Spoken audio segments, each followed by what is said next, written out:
Merhaba yaylar, Temmuz 2025 gökyüzü gündemine hoş geldiniz. Çek odasınız efendim. Şöyle bir Temmuz ayı giriş enerjilerine bakalım, ardından da astrolojik gündemimize geçelim. Temmuz ayına derin dönüşüm enerjileriyle giriş yapıyorsunuz.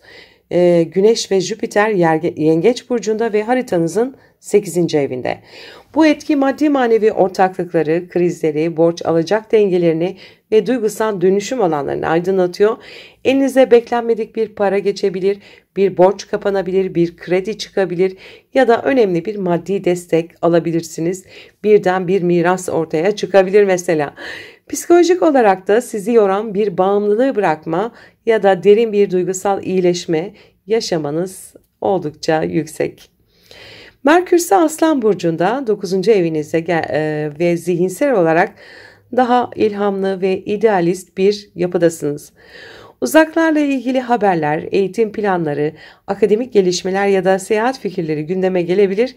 Ancak Merkür ile Plüto arasında da bir karşıtlık oluşuyor. Fikir çatışmaları ya da finansal inançlarınızla ilgili güç mücadelelerine işaret ediyor. Özellikle ortak kaynaklar, krediler, borçlar, miraslar ya da eşle paylaşılan bütçeler hakkında dürüst ve şeffaf olmanız gerekiyor. Neyse ki Satürn'ün Merkür'e yaptığı destekleyici açı var. Bu fikirleri yapılandırma ve uzun vadeli planları dönüştürme potansiyelinizi güçlendiriyor. Özellikle yurt dışı akademi ya da hukuk alanında kalıcı başarılar yakalayabilirsiniz. Mars ve Ay ise Başak Burcu'nda kariyer alanınızda güçlü bir çıkış enerjisi yaratıyor. Çalışma temponuz artabilir. Hedeflerinize ulaşmak için çok daha kararlı ve mücadeleci bir duruş sergileyebilirsiniz. Ancak öfkeyi bastırmak yerine strateji kullanmalı, acele kararlar vermemeye dikkat etmelisiniz. Venüs ve Uranüs ise Boğa burcunda günlük hayatınıza, iş temponuza ya da sağlıkla ilgili konulara sürprizli değişimler getirebilir. İş ortamınızda ani bir görev değişikliği, yeni bir sistem ya da çalışma arkadaşlarınızla ilgili şaşırtıcı gelişmeler gündeme gelebilir. Sağlık açısından da ani farkındalıklar yaşanabilir. Bedeninizin sesine kulak verin.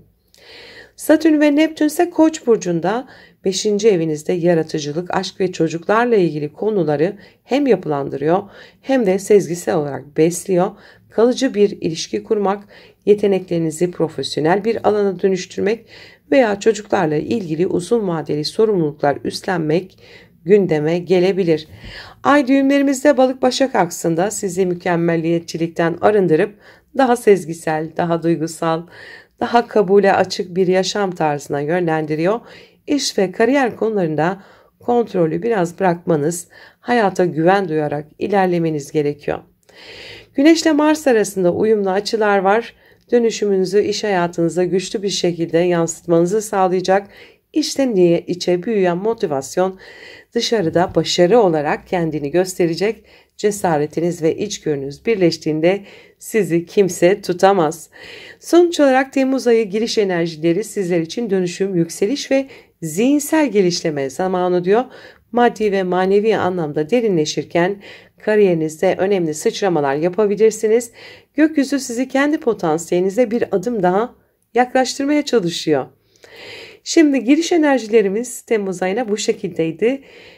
Astrolojik gündeme geçmeden önce minik bir hatırlatma yapmak istiyorum. Kanalıma abone olmayı, videoları beğenmeyi, sevdiklerinizle paylaşmayı, ya minicik de olsa bir yorum bırakmayı unutmayın lütfen. Desteğiniz için şimdiden çok teşekkür ederim. Sevgili yükselen yaylar, Temmuz ayı sizin için ilişkiler, ortaklıklar, maddi kaynaklar ve hayat felsefeniz açısından güçlü etkilerle şekilleniyor. Gökyüzü enerjileri hava ve ateş burçlarına kayarken siz de kendinizi çok daha aktif, sosyal ve cesur hissedeceksiniz. Ancak aynı zamanda bazı yüzleşmeler ve köklü dönüşümler de gündeme geliyor. Ayın hemen başında 4 Temmuz'da Uranüs ve Venüs Boğa burcunun 29 derecesinde kavuşuyor. Bu kavuşum iş ortamınızda sürpriz gelişmeleri tetikleyebilir. İş arkadaşlarınızla ilişkilerde ani gelişmeler, çalışma rutininizde değişimler ya da beklenmedik görevler gündeme gelebilir. Sağlıkla ilgili konulara dikkat etmenizi öneririm. Aynı gün Satürn de durağanlaşıyor ve retroya hazırlanıyor. Ailevi sorumluluklar, ev düzeniniz veya ebeveynlerle ilgili konularda geçmiş meseleler yeniden gündeme gelebilir. 5 Temmuz'da Venüs İkizler Burcu'na geçiyor. İlişkilerde canlanma, flörtöz enerjiler, sosyal çevrede artış söz konusu. Eğer evliyseniz eşinizle olan iletişiminiz canlanır. Bekarsanız yeni ve dikkat çekici bir tanışma kapıda olabilir. Karşıt burcunuzda ilerleyecek Venüs ilişkilerinizi tatlı bir sınavdan da geçirebilir. 8 Temmuz'da Uranüs de İkizler Burcu'na geçiyor. Önümüzdeki yıllarda ikili ilişkilerinizde devrimsel değişimlerin kapısı aralanıyor. 7 yıl sürecek bu transit. Mevcut ilişkilerde ani kararlar, yeni partnerler ya da evlilik kararları gibi radikal adımlar söz konusu olacak. Bu geçiş size ilişkilerde özgürlük ihtiyacınızı net bir şekilde de gösterecek. 10 Temmuz'da Oğlak Burcu'nda bir dolunayımız var. Para evinizde gerçekleşiyor. Gelir gider dengenizi netleştirecek bu dolunay uzun süredir beklediğiniz bir ödeme gelebilir ya da maddi konularda bir dönemin sonuna gelebilirsiniz. Bu arada mistik dörtgen açı kalıbı da oluşuyor burada. Ruhsal sezgilerinizle mantığınızı dengede tutmanız gerektiğini söylüyor. Biraz yönsüzlük yaşayabilirsiniz bu dönemde. Bütçe planlaması yaparak riskleri azaltmalısınız. Bu konuyla ilgili daha detaylı bir videoda hazırlayacağım. 13 Temmuz'da Satürn, Uranüs ve Plüton arasında oluşacak güzel üçgen açılar var. Ailevi yatırımlar, miraslar ya da taşınmazlarla ilgili güçlü destekler getirebilir. Aynı zamanda ilişkilerinizdeki dönüşüm kariyerinizle doğrudan bağlantılı olabilir. Hayatınızın yönünü değiştirecek kararlar alabilirsiniz. 16 Temmuz'da Venüs, Merkür ile Güneş'in Ay'la uyumlu açıları var. Anlaşmalar, konuşmalar ve yasal süreçlerde size destek olacak. Bu tarihlerde önemli bir görüşme yapabilir, ilişkilerde uyum sağlayabilirsiniz. 18 Temmuz'da Merkür Retrosu başlıyor. Bu retro sizin 9. evinizde gerçekleşiyor. Eğitim, seyahat, yurt dışı bağlantıları ve hukuki süreçlerde gecikmeler, yeniden değerlendirmeler, geçmişte kaçırılan fırsatların geri gelişi gündeme gelebilir. 10 Ağustos'a kadar planlarınızı esnek tutmanızda fayda var. 21 Temmuz'da Mars Güney Ay düğümüyle kavuşacak Başak Burcu'nda. Kariyer hayatınızda geçmişte bağlı davranışlar, aşırı kontrol arzusu ya da kendinizi ispat etme baskısı gerilim yaratabilir. Venüs bu görünüme kare yapıyor. İlişkiler ve iş hayatı arasında denge kurmakta zorlanabilirsiniz. Güneşin Kiron'la yaptığı kare ise özgüveninizin sorgulandığı bir noktaya işaret ediyor. 22 Temmuz'da Güneş'in Aslan Burcu'na geçişiyle birlikte özgürlük arayışınız, öğrenme isteğiniz ve ruhsal gelişiminiz artıyor.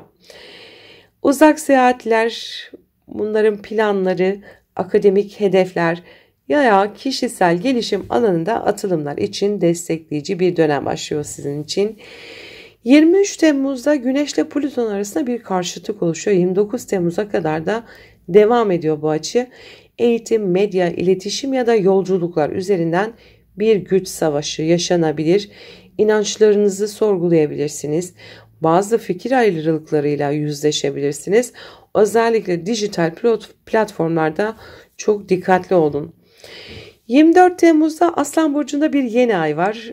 Uzak hedeflerinizi ve yaşam amacınızı yeniden tanımlamanıza olanak sağlayacak, hayat felsefenizi değiştirecek bir gelişme, bir seyahat ya da yeni bir öğretmenle karşılaşma ya da rehberle karşılaşma gündeme gelebilir. Bu yeni ay Neptün ve Satürn'den destek alırken Plüton'dan da karşıtlık alıyor. Onun için bazı ego çatışmalarını da beraberinde getirebilir. 25 Temmuz'da Venüs Mars arasında bir kare var. Ortaklıklar, ilişkiler ve kariyer hayatında gerginlik yaratabilir. Ani tepkiler vermekten kaçının, gözlemleyin, analiz edin, ondan sonra bir tavır belirleyin. 31 Temmuz'da Venüs Yengeç Burcu'na geçiyor. Ruhsal bağlar, içsel dönüşüm, finansal ortaklıklar ve derin paylaşımlar ön plana çıkıyor. Ancak bu geçişte Satürn-Neptün kavuşumuna yaptığı kare aile ile ilgili maddi yükler veya geçmişten gelen duygusal bağlar nedeniyle zorluklar yaşayabilirsiniz. Sevgili yükselen yaylar, Temmuz ayı size hem ilişkilerde hem ruhsal büyüme alanında dönüşüm vaat ediyor. Cesaretli adım atın ama geçmişten ders almayı da ihmal etmeyin. Kararlarınızı kalbinizle verin ama aklınızdan destek almayı unutmayın. Verimli bir ay, mutlu bir ay geçirmenizi dilerim. Sevgiyle kalın.